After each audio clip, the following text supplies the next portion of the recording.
This is the Action Movie Guys podcast, bringing you action movie reviews from across the decades, plus box office numbers and insight like never before. And now, your hosts of the Action Movie Guys podcast, Alex and Nate. What's up, everyone? Welcome to episode number 296 of the Action Movie Guys podcast. I'm your host, Nate, and this is my co-host, Alex Figueroa. And on this lovely episode, we're going heisting. We're going to do some stealing. We're going to do some thievery, and we're covering a little movie from 2016, a small movie from a small franchise. You may have heard of it. It's a Star Wars film. It's called Rogue One, a Star Wars story. That's the full title. We're just going to call it Rogue One for this podcast. Rogue Now, before we jump into it, I know you are a Star Wars fan, more than me. I know you are, out of us two, even though I know you like Star Trek better, you are still the bigger Star Wars fan out of yourself and myself. So when was the last time you watched this movie? Well, I just found out I didn't own it in 4K. I remember. I was like, what the hell? The last time I seen this has to be in theater. Oh, so it's been a good 6-7 years. I think it's the same for me, man. I do have this on 4K, but I don't remember ever watching it at home. It's been a good 7 years. Was it because we didn't like it? Was it because we just were busy watching other stuff? We're going to talk about it in a little bit, but before we do, let me go ahead and give you some Rotten Tomato scores, because this baby got some Rotten Tomato scores, especially compared to that last movie we did. This is sitting at a nice 84% from the critics and 87% from the audiences. So, well liked. People enjoy this movie. They like them some Rogue One. Anything surprising in those scores to you? No, I could literally see that. I agree. I'm not surprised either. And you know what's really funny? When I posted it on my Instagram that we were watching this, like 2 different people told me it was their favorite one, like of all the Star Wars movies. So when at least one person tells you that, when you see a high score, it's not that surprising. It's when you see like a 20 and someone's like, this is my favorite movie. Like that person, something's wrong with them. I don't know. So what do you mean this is your favorite movie? Yeah. Well, you know, it's crazy. Financially, I know I don't want to do it for like this type of film, but we have to. Yeah, pretty much. Budget was $200 million. Worldwide, it grossed $1 billion. It made $800 million plus in the box office. 533 in America. Yeah, 533. We'll call it a major success. We'll call it that. Yes. Yeah. Even with marketing, which you barely have to market a Star Wars movie, but even with marketing, 53 markets. Yeah, this baby made at least for Disney at least $400 million, easy, cleared, plus DVDs and Blu-rays and all that. All right, well, it's a big hit, but the question is, do we like it? Because we don't care about anybody else except ourselves. On this show, at least, we don't care. There's been plenty of movies that got 85%, and we say 2. So that's true. And vice versa. Stealth, 13%, 4. We like what we like, and we hate what we hate. Alex, let's talk about it. Lead character. Now, obviously, this is a little bit of an ensemble. There's like it's a group, but Jyn Erso, played by Felicity Jones. She is the main character. Take it away. She's a 5. First of all, I didn't know who she was. To me, this is the first time I seen her on film, Felicity Jones. And when I saw her, one, I think she's gorgeous, and I love her British accent. I was like, those are 2 good mixes there. And don't she look like Lara Croft from the video game? She does. I don't understand why they do not ask her to play Lara Croft, because she has the British accent and she looks just like the model from the video game. So anyway, Jyn Erso, loved the character. Very rebel, very had her cause, loved her father so much that she really died to continue his legacy, which I loved. And my boy Lashif was in this movie too, which he's a good guy for once. Yes, he is an amazing actor, man. Yeah. I love that he got to build the Death Star, the first Death Star. So you're like, holy moly. And he put Stardust as the name of the file. She knew. Again, I like Jyn also because I felt like in terms of Star Wars, and you know how they do Disney,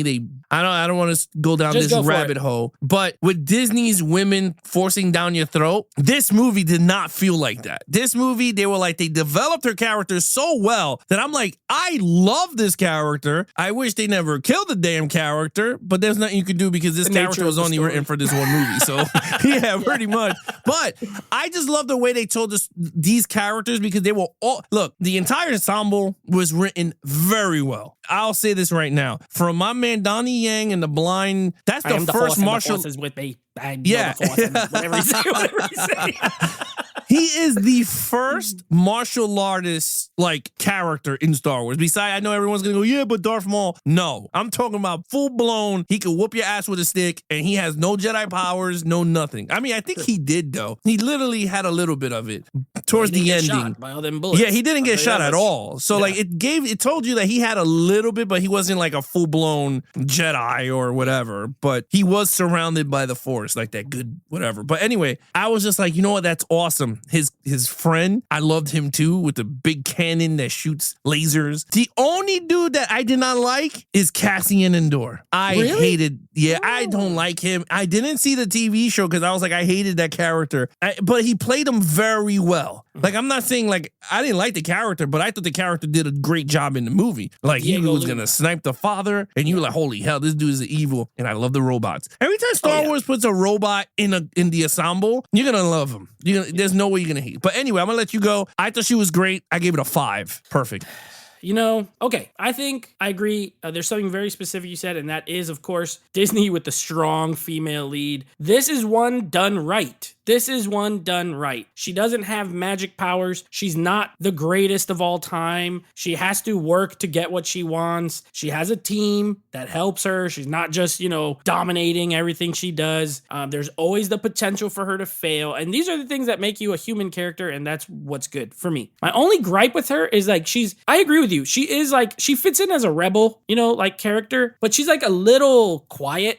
She's like the strong, silent type almost, like she's kind of reserved. Although I do love the scene where she's with Forrest Whitaker and she kind of breaks down when she sees the hologram with her dad and all that. Like that was a good character moment. So even though she is that way, they fleshed it out here and there. I think they did a great job with her. I really enjoyed her. I like Cassian Andor. Reminds me of, I guess he was supposed to be this movie's like Han Solo type, where he's kind of a edgier. I'm not saying he's not even close to Han Solo. Don't get me wrong. But I think that was the mode they were going for. Yeah. I don't love him, but I did like him. And I like the robot's great. He's voiced by Alan Tudyk from the guy from Serenity. He's the pilot. Yeah, he does the voice. He's hilarious. He's like deadpan. I love when he just bops the guy in the head when he that was funny. It's so funny. Yeah, I love him. And even the pilot, Riz Ahmed plays the pilot. He was fun. He was good, yeah. The only guy I hate, and it's not the lead, but I just have to say it. I hate Forrest Whitaker in this. Why does he got asthma? Why does he talk like that? I gotta go. He does this weird, and if you remember in the beginning of the movie, he talks on the screen. He talks normal like Forrest Whitaker, but then when he's old, he's the bullock thing will eat your brains and your memories, whatever. I'm like, dude, I hate that. I like him. I love him as an actor. I don't like that. Well, I'll answer that quick for you. In Clone Wars, I think the cartoon, one of the seasons, I believe they show what happens to him, why he gets the asthma. Yeah. I think something happens during a fight. He has a cool name, Saw Gerrera, and he has the flat top that goes. He looks cool. I love Forrest Whitaker. The only thing I don't like about him is the voice. Just how you hate Christian Bale Batman voice, I hate Saw Gerrera old man voice. Yeah. The thing we're gonna eat your memories. It will tell us the truth. I totally. Angelina was like, "You're being mad racist," but it's voiced by the same guy. I was like, it reminded me when he played the dude from Black Panther. He was like, "The Black Panther." It's the same actor. It is the same actor. How's that racist? That was the same dude. She was like, it just reminded me of him saying, but with a dusty old voice. He got like a dusty old voice. The same thing. So it was just like we were laughing. I was just like, yeah, but I agree with you though. It is kind of funny. Come here, that's the only thing. That's weird. Everything else, I like the Asians. I like Donnie Yen. I like his friend who don't talk much but got a big gun. I gave him a 5. I think it's a good mixture of a good lead female and then a nice ensemble team around here that you like everybody for the most part. Yeah. So you're a 5, I'm a 5 as well. All right, villain. This is Ben Mendelsohn. Krennic. Yeah, he's playing Krennic, and he is Ben Mendelsohn. What'd you think? He is exactly what the Star Wars villain is. That dude is a 5. There's no way to go around it. My man went to this dude's like ranch and was like, we need your ass back to do the Death Star. And he's like, I ain't going back. He's like, my wife is dead. And then she came out and ruined that whole plan. And he was like, oh, look, she came back from the dead. Yeah. And then they killed her. Like, there was scenes in the movie that made you hate this character. And that is the point of the villain when it's played by a great actor. This is another movie that, to me, is a first-time watch for this actor. I think they shitted on him on, was it that Marvel movie when he played one of the Skrulls? He became a goofball. Yeah, Captain Marvel. Yeah, that was so dumb with that whole thing. But great actor, and they destroyed that with a comedic relief. I was just like, that's like taking Christian Waltz and make him Blofeld, and look what happened. They made that into a crappy character. But anyway. It's like if they took Javier Bardem and made him into King Triton. King Triton, yeah. So like, he made him Sebastian. Made him Sebastian. They made him Ursula. That's like that. I remember that as Ursula. Yeah. Oh my God. I know what you're saying. Yeah. So it's like he was so freaking good. Like at the end, I love that one scene. Cassian shoots him. He falls, and Ursula, she wanted to just jump on him and wail on him. Kick him off the thing. Yeah. He was like, no. But that's the point of a villain. When the main character wants to whoop that dude's ass and the audience is there with you. And then they brought back a legendary actor. Well, CGI actor, because he's dead. They brought back Tarkin, which everyone should know is from the first 4, 5, and 6. Peter Cushing, the actor. Yeah, him, Peter Cushing. Like, he comes back as CGI. It did not look good on the digital version, so I don't know how the 4K would look on that. Yeah. Bad. So I liked the way they handled the villains in this movie. I'm going to let you go more in depth in this one, but yeah, I think they handled it well. So I gave it another 5. I thought they were perfect. Alex, yeah, you remember Ben Mendelsohn. He was the villain in Ready Player One also. Yes. Yeah, he was good there too. I like him. He's a good actor. I enjoy him. I think he's Australian. I'm pretty sure. All right. Well, maybe I'm about to sound like the main villain because you really did a great job of talking about that villain and gave him a 5. But you said one thing which made me knock a point. So, and it's that he is a Star Wars villain. He is. Like, this is what you get. He doesn't make the jump to, like, incredible, like a Darth Vader or a Darth anything. He don't have powers. He's like a general guy, right? Yeah. But I gave him a 4. I only knocked off 1 point, so everybody don't get mad at me.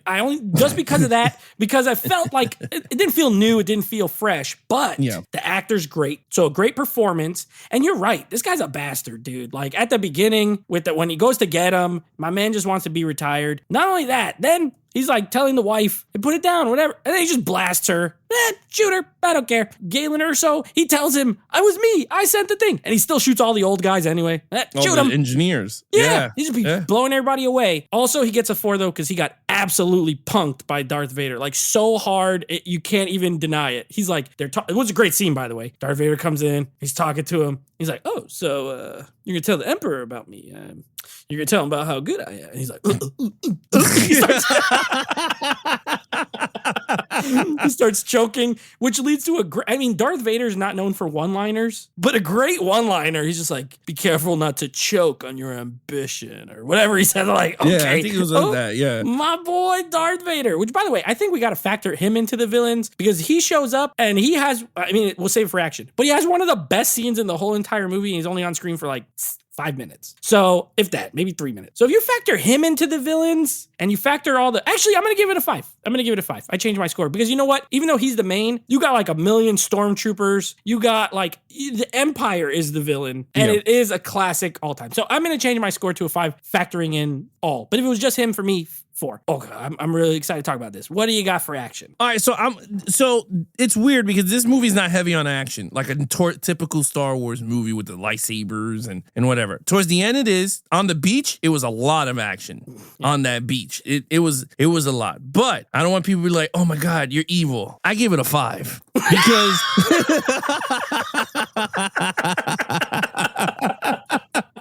oh my God. Bro, you had me going for a second. I know. What are you saying? Right? What are you about to say?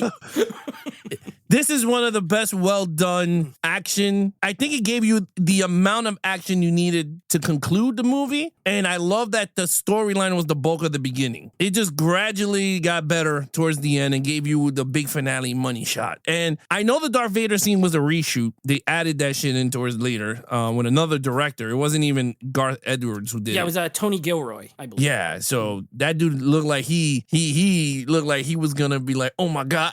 Like when they told him he could shoot the scene, he was like, what? Let's get into it because it was fun. I love the scene where Jen Erso sees her father gets blown up. When she was like, father, and he was like, Stardust, and it went boom. I was like, oh shit. Yeah. That's where I got mad at my man Cassian, because I was like, dude, you could have just been sniping these dudes from up there, but you wanted to be the douche and run over there. So I was like, that pissed me off. Then the Resistance got me mad because they sent all the bombers there, and I was like, you dudes, what are you doing? So that pissed me off even more. The beach scene was amazing. Like, again, there was so many fun parts. Even when they introduced Donnie Yang's character is one of the most iconic now in the film is when he comes out and he fights all the stormtroopers blind. Yeah. I thought that was really cool. The robot had some scenes that were really emotional, which you start to feel for him towards the end. Like all the Star Wars movies, when it comes to like these androids, you feel for them, like it or not. I mean, so I thought in terms of the action, it paid off very well. I'm gonna let you take the Darth Vader scene because I know you want to talk about that one. So I think it worked out very well. One thing I will say before I end it, they did one of the most misleading trailer clips that pissed me off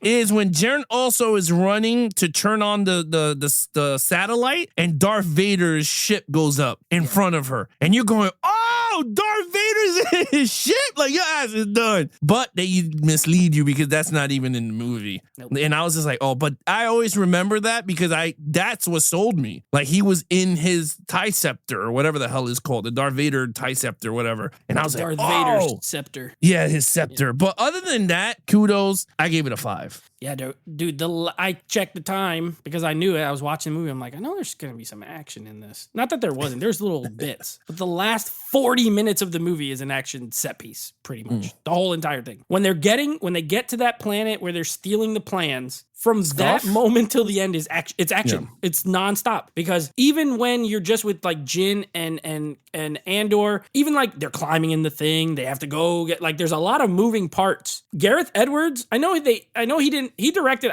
I want to say like pretty much all the movie. Little reshoots here and there, you're right. Tony Gilroy was brought in. But I love his style. He did The Creator recently, which also looks amazing. And I love the way he shoots the action. This is one of I think the best looking Star Wars movies, period. I'm not even lying. I love the way the X-Wings look when they come in on that planet, when it's raining at night, the lights on them. Like visually, it looks awesome. That's a little action scene. You got the first Death Star when it blows up the dusty planet with dusty old Forrest Whitaker on it. You know, it's an explosion. So I guess that's action. And then you're right. You got little spurts, but the action in the last scene is it has every single thing you could want from Star Wars action. You have space, flying X-Wings and the other TIE fighter. Well, I didn't see any TIE fighters, but X-Wings. Death Stars. Death Star. Yeah. Death Star. Star Destroyers. You get the Y-Wings. You get this thing. You get the shield. They got to break the shield. Is it called Raditz? The one with the fish face? He had the big... Oh, yeah. I think it's called the Raditz. Yeah, I think it's called the Rats. And then you got the shield, and they got to bring that. Then you got the walkers, the AT-ATs down on the land. Yeah, they're walking. Big elephants are walking. You got that little monkey that got that gun that shoots them in the legs and knocks them down. Awesome. You get lasers. There's lightsaber in this. What do you want? I mean, I don't know what else you want. 5. Executed to perfection. Darth Vader scene, incredible. I can honestly say, and I don't think this movie, don't get me wrong, I don't think this movie, obviously we're giving it a lot of high scores. I think it's great, but I'm not putting it on the level all the way of Darth Vader wise of the old movies. Yeah. But he never did anything as cool as what he does in this movie in any of the old movies. And I don't care what anybody says. Just cool, just like as far as being a bad guy and slaughtering people. This, because even in the prequels, right? Like he kills the younglings. They didn't show it. No. They just tell you. And other than that, freaking Obi-Wan whoops him. You know what I mean? He cuts off his legs. So, and then in the old movies, it's like... it's not like crazy action. This, he's like shooting all the lasers back at people, force choking them, throwing them across the room, slamming them in the ceiling, slicing and dicing. 5. I love it. And he almost gets them, and then you see the ship pulling away, and he walks up like, oh, you barely just got away. You were 1 second away. Oh my gosh. So I think the action's great. I agree with you. All right, storyline. I give it a 5. And this is why I give it a 5. One of the hardest things in film, when you do a movie where there is slot between two other films, whether it is taking place after the first movie and you have to continue the story, one of the hardest thing to do is how to continue a story without destroying the franchise or the films that came before it. This movie tackled the storyline in a unique way. Like, you knew there were people that got the plans, and that was what the movie was about. George Lucas did not come up with the idea. He just put a team of rebels or resistance fighters, grabbed the plans, gave it to Leia. That is it. These new writers, these new Disney heads went, we need to tell a story that is slotted between 3 and 4, so we can start this whole thing. And I think they did one of the most amazing jobs. I mean, I'm not talking about the new Star Wars stuff, but this felt like a George Lucas movie that you could literally put with the Star Wars saga. And with the Skywalker saga. And you go, okay, fine. The movie ends with Leia, and you already know Leia is going to give R2-D2 the message to give it to Kenobi, and there you go. We're halfway done. We're happy. So Vader came in contact with his daughter, not knowing his daughter was on the ship. That is awesome. To anyone that knows the history or whatever, that is one of the coolest things there. And I loved it. Also storyline, the father storyline, that everyone thinks that this dude was going to build this thing to destroy the planet, and this dude was doing it to save his daughter and the entire universe. Like, this is not okay with the power going to this faction. So for me, that is hard to tackle, how to put a movie slotted here and there and then throw another storyline for characters that we never heard of. I think it was genius. Kudos to the writers. Kudos to the people that came up with the idea, and Disney for allowing this. I'm not talking about Disney now, but one thing I do agree with you, Nate, I like when Star Wars is filmed cinematic more than the J.J. Abrams. That's why I tell people, like, people go, oh, Last Jedi and blah, blah, blah. I will always say this to the day I die. The Last Jedi looks way better than Force Awakens and looks way better than the Rise of Skywalker, because it looks way more cinematic, and that's what Star Wars should be. Cinematic, not this cartoony looking thing. Leave it to the animation. I love the cinematic look. It feels right when the sabers are on, the darks are popping. So I agree with you on that one. So anyway, with that said, I gave the storyline a 5. I think it's a perfect storyline, and those are my reasons why. Yeah. No, well said. Well said. I don't disagree with everything or with anything you said. I did give it a 4, but I'll tell you why. And this is always, it's a nature of the beast with me with prequels. You already know the end. And watching a movie where you automatically know the end, for me, it's more about the journey that you get there, right? So, like, I know how this is going to end. They're going to get the plans. It's going to get to Leia. They're going to be able to blow up the Death. Because you've seen the other movies. I will say, if you have never seen a Star Wars movie, and like this was your first one, which technically it could be like, if you watch them in a certain order, you could start here and then go into the old ones. Yeah. If you don't watch the prequels, let's say, or if you start with the prequels and get to this, whatever. If you've seen this before the old ones, you won't have this effect. But for me, I already know how it ends. These lead characters ain't living. They're not in anything else. They're not even talked about. You know what I mean? Like, it was just a group of rebels got us the thing. Where I like the movie and why I still gave it a 4 is because something you said that you hit the nail on the head. They somehow were able to develop characters that you do like, even though you know they're going to die, and you know in the grand scheme of the universe, they're nobodies. You know what I mean? Like, they're literally just the group that went to get the plans. That's all they are. But they made you feel for the characters, Jyn especially with the stuff with her dad, and Mads Mikkelsen, I agree, a great actor. Always. Every time he's in something, he's good in it. The movie may not be great, he's always good in it. You know what I mean? Except the new Indiana Jones. But everything else, he's good. So yeah, I agree with that. But for me, it's that whole ending thing. Like, I love movies where you're watching it and you don't know how it's going to end. You know what I mean? And so it's hard for me to fully like invest in people I know are going to die. So it kind of hinders, just for me personally. So it's a 4 for me, but I don't disagree with your point. I think you're right. Like, for them to just take this nugget of an idea, hey, who got the plans? Who got the plan? That's the idea. Someone got the plans. Let's make a whole movie about it. I think they did an amazing job fleshing that out. But prequels just aren't always my cup of tea because I know what's going to happen and it affects it for me. So 5 for you, 4 for me overall. You know, I don't do this much, and it's kind of rare for me to do this, but overall, I think with the storyline, the way they wrote it, the way it was filmed, the way the characters you loved, and the score was still John Williams, you cannot take it away. I gave it a 5. There's no way. I think this has to be, man, I don't know how to say this, but this has to be the best out of the Disney era films. Head and whether shoulders it's above. yeah. I mean,